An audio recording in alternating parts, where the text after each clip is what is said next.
Well, here's a simple Python code, and can you find the correct output of this code? You can pause the video to think for a moment. So as you can see, we have a nested list in A, and then we are duplicating it in B, and then we are changing B of 1 to 5, and then printing A.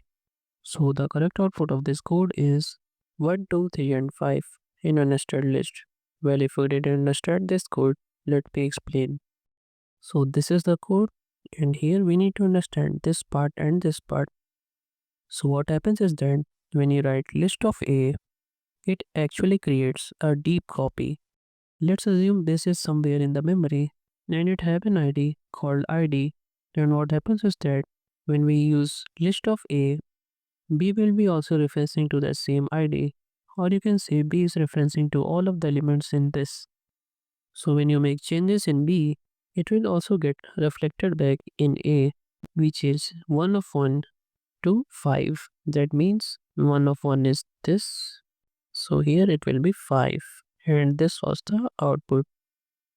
And this is 1 of 1. This is 1 of 0. This is 0 of 1. And this is 0 of 0, which explains the output.